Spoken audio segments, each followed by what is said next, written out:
Hi friends, welcome to Pushpa's life. இன்றைக்கி இந்த வீடியோவில் எதை பற்றி பார்க்க போகிறோம் அப்படின்னா, வெட்னஸ்டே ஒரு 5 மணிலேருந்து 9 மணி வரைக்கும் என்னோடய டெய்லி ரொட்டீன்ஸ் தாங்க கூட ஷேர் பண்ணியிருக்கிறேன். கண்டிப்பாக இந்த பதிவு உங்களுக்கு பிடிக்கும். அதுக்கு முன்னாடி நம்மளோட ஃபேமிலியில் இருக்கிற எல்லாத்துக்குமே ஒரு மிகப்பெரிய ஹாய் சொல்லிக்கிறேங்க. Hi Anitha sister, hi Pushpavathi sister, அதுக்கப்புறம் Vasuki sister, Sheela sister, Vijay sister, Priya sister, இன்னும் நான் யாரையெல்லாம் விட்டுட்டேன் அப்படிங்கிறது தெரியல. கண்டிப்பாக கமெண்ட்ஸில் வந்து ஞாபகப்படுத்துங்க. அப்புறம் போன பதிவில் பாப்பாவுக்கு உடம்பு சரியில்லை, எப்படி இருக்கிறான்னு சொல்லி நிறைய பேர் எல்லாருமே கேட்டிருந்தீங்க. பாப்பா இப்போ ரொம்ப நல்லா இருக்கிறாங்க. மருந்தெல்லாம் கொடுத்துட்டே இருந்ததுனால 3 நாள் கொடுத்துருந்ததுனால இப்போ ரொம்ப நல்லா இருக்கிறான். கேட்ட எல்லாத்துக்குமே மிகப்பெரிய நன்றியை நான் தெரிவிச்சுக்கிறேங்க. அதுக்கப்புறம் வாசுகி சிஸ்டர் சொல்லியிருந்தாங்க, அவங்களோட தீபாவளி ட்ரெஸ் நல்லாயிருக்கு அப்படின்னு சொல்லியிருந்தாங்க. அது தீபாவளி ட்ரெஸ் இல்லைங்க வாசுகி சிஸ்டர், அது வந்து அண்ணனோட ஒரு புண்ணியாட்சனைக்கு எடுத்து கொடுத்த அந்த ட்ரெஸ் தான். இன்றைக்கி தீபாவளி ட்ரெஸ் வந்து சிம்பிளாக தான் எடுத்திருந்தேன். அதை தைக்க முடியல. வர வெள்ளிக்கிழமை தைச்சி போடலாம் அப்படிங்கிற ஒரு ஐடியாவில் கொடுத்துருக்குறேங்க. தைச்சி தருவாங்களா என்னங்கிறது தெரியல.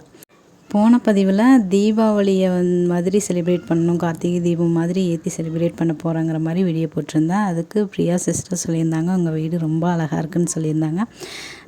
Thank you Priya sister. அதுக்கப்புறம் சீலா சிஸ்டரும் வணக்கம் சொல்லியிருந்தாங்க. வணக்கம் சீலா சிஸ்டர். அதுக்கப்புறம் புஷ்பவதி சிஸ்டர் வந்து இன்றைக்கி வந்து திருச்செந்தூர் வந்திருக்கிற மாதிரி சொல்லியிருந்தாங்க. அவங்களோட பர்த்டே நேற்று வந்து விஷ் பண்ணவே நான் மறந்துட்டேன், வீடியோவில் சொல்ல மறந்துட்டேன். சாரி புஷ்பவதி சிஸ்டர். ஹாப்பி பர்த்டே சொல்கிறது லேட்டாக சொல்கிற ஒரு நாள். திருச்செந்தூர் வந்திருக்கிறேன்னு சொல்லியிருந்தீங்க. நல்லபடியாக கடவுள்கிட்ட வேண்டிக்கோங்க. அதுக்கப்புறம் பார்த்திங்கன்னா அனிதா சிஸ்டரும் ஹாய் சொல்லியிருந்தாங்க. எல்லாத்துக்குமே ஒரு மிகப்பெரிய ஹாய்ங்க. சரி வாங்க வீடியோக்குள்ளே போயிடலாம். இன்றைக்கி ஒரு 4:30 போதே எழுந்திரிச்சிட்டேன். மேடம் எழுந்திரிச்சதுனால ரெடி ஆகிட்டு வர்றதுக்கு ஒரு 5 மணி ஆயிடுச்சு. அதுக்கு மேலே தாங்க தீபமெல்லாம் ஏற்றிக்கிறேன். இன்றைக்கி மழை பெஞ்சிட்டே இருந்ததுனால பிரபஞ்சத்துக்கும் கூட தீபமெல்லாம் காட்டல, உள்ளேயே தீபமெல்லாம் ஏற்ற ஆரம்பிச்சிட்டேங்க. இன்றைக்கி பார்த்திங்கன்னா அவ்வளோ ஒரு மங்களகரமாக இருந்தது. டெய்லியுமே நான் சொல்கிறது தான், இருந்தாலும் இன்றைக்கும் அவ்வளோ ஒரு மங்களகரமாக இருந்தது. ரொம்பவுமே எனக்கு பிடிச்சிருந்தது அந்த தீபாவளியை. நீங்களும் பாருங்கள். இன்றைக்கி தியானம் செய்யும்போது பார்த்திங்க அப்படின்னா எனக்குள்ளே ஏதோ ஒரு ஞானம் பிறந்த மாதிரி இருந்ததுங்க. அந்த கதையை தான் இன்றைக்கி உங்கள் கூட நான் ஷேர் பண்ணிக்க போகிறேன்.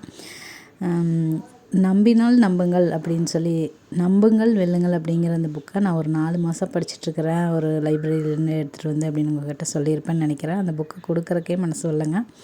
தீபாவளிக்கு முன்னாடி தான் அதை கொண்டு போய் கொடுத்துட்டு வந்தோம். வீடியோவில் எதுவும் எடுக்க முடியல. அதுக்கு பதிலாக சுபி தத்துவம் அப்படிங்கிற ஒரு புக்கு எடுத்துகிட்டு வந்திருந்தேங்க. அதாவது சுபி நாணிகளோட நிறைய கதைகள்லாம் நான் படிச்சிருக்கிறேன். அவங்க வாழ்க்கைக்கு தேவையானது அவ்வளோ ஒரு நம்மளுக்கு புரிகிற மாதிரி சொல்லியிருப்பாங்க அவங்களோட தத்துவம். சரி அதை படிக்கலான்னு தாங்க எடுத்துகிட்டு வந்திருந்தேன்.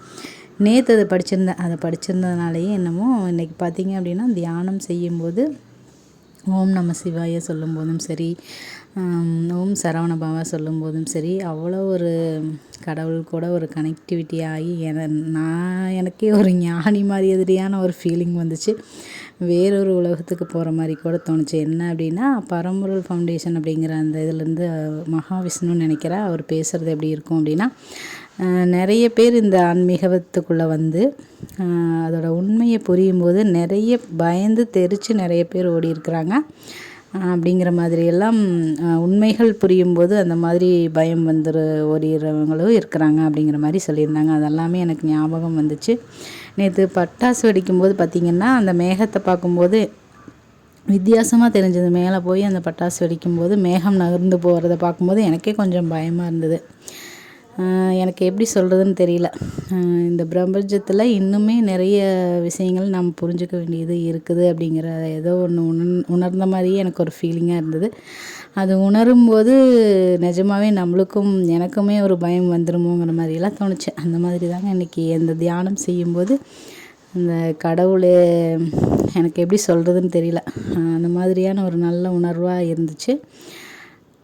அவர் தான் சொல்லியிருப்பார், இந்த உலகத்தில் தெரிகிற எல்லாமே மாயை. காசு பணமாக இருக்கலாம், ஒரு சொந்த பந்தங்கள் எதுவும் நாம் இருந்தாலுமே எல்லாமே மாயை தான். அந்த இறைவனை நம்ம ஒரு விழிப்புணர்வோடு நினச்சி அடையிறத நோக்கி பயணம் பண்ணுறோம் அப்படிங்கிறது மட்டும்தான் உண்மை அப்படிங்கிற மாதிரி சொல்லியிருப்பார். அதெல்லாமே இன்றைக்கி ஓடிட்டு இருந்ததுங்க. அதுக்கப்புறம் பார்த்திங்கன்னா இன்றைக்கி ஒரு விஷயம் சொல்லியிருப்பேன். கணவர் காசு கொடுக்கல அப்படின்னா கூட இந்த மாதிரி சேமித்து வைக்கலாங்கிற மாதிரி தாங்க சொல்ல போகிறேன். இது ரொம்ப நாளாக சொல்லணும்னு ஆசைப்பட்டிருந்தேன். இது நானே ஒரு யூடியூப்பில் பார்த்தது தான், யூடியூப் வீடியோவில் பார்த்தது தான். இந்த மாதிரி கணவர் காசு கொடுக்கல அந்த மாதிரிலாம் யோசிக்காதீங்க. நம்மக்கிட்ட இருக்கிற ஒரு எப்படியா இருந்தாலும் கடைக்கு போனோம் அப்படின்னா சில்லற காசெல்லாம் மிச்சம் வரும். அதையெல்லாம் சேர்த்து வச்சாலும் கூட சேர்த்து வச்சு பாருங்கள், உங்களுக்கே ஆச்சரியமாக இருக்கும் அப்படின்னு சொல்லியிருந்தாங்க. அந்த மாதிரி தாங்க நான் ஃபாலோ பண்ணிகிட்ருந்தேன். அந்த காயின்ஸ் எல்லாம் சேர்த்து வைக்கும்போது அதுவே ஒரு 200 பக்கம் வரும். நம்மக்கிட்ட ஒரு 10 ரூபா கொடுக்கல அப்படின்னு ஃபீல் பண்ணுறத விட அதுவே ஒரு 200 தெரியும்போது எனக்கே ஒரு ஆச்சரியமாக தான் இருந்தது.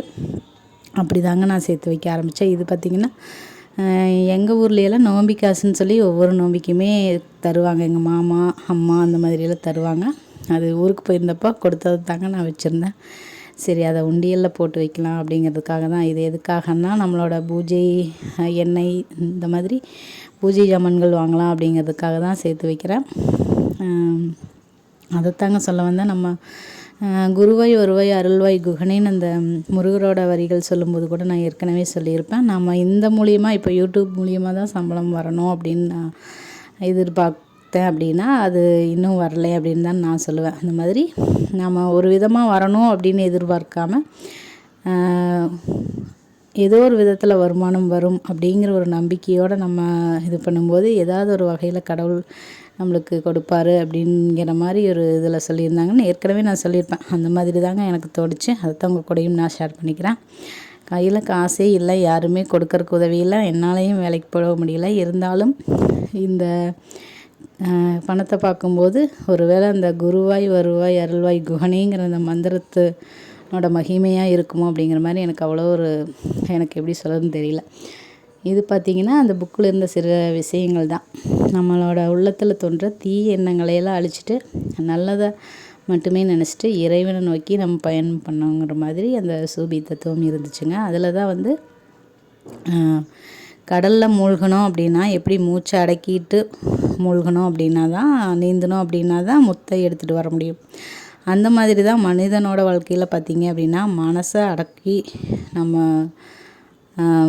அடக்கி ஆளும்போது தான் நம்மளுக்கு ஞானம் அப்படிங்கிறது கிடைக்கும் அப்படிங்கிற மாதிரி சொல்லியிருந்தாங்க. உண்மையிலேயே அந்த வார்த்தைகள் எனக்கு ரொம்பவே பிடிச்சிருந்தது.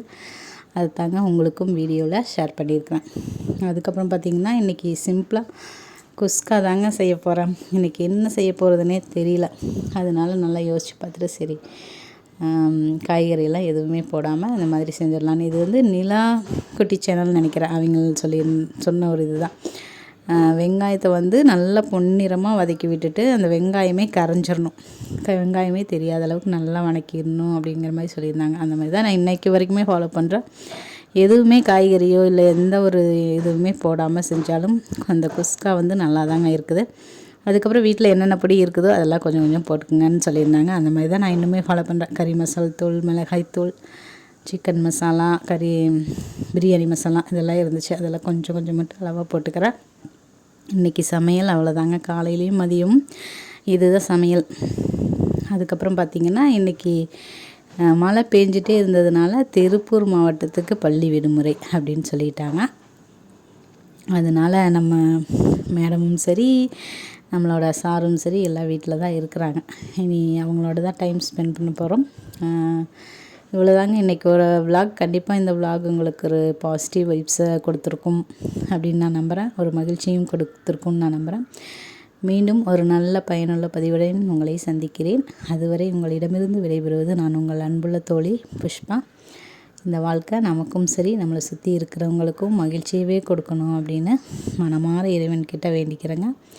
தேங்க்ஸ் ஃபார் வாட்சிங் ஃப்ரெண்ட்ஸ். தேங்க்யூ.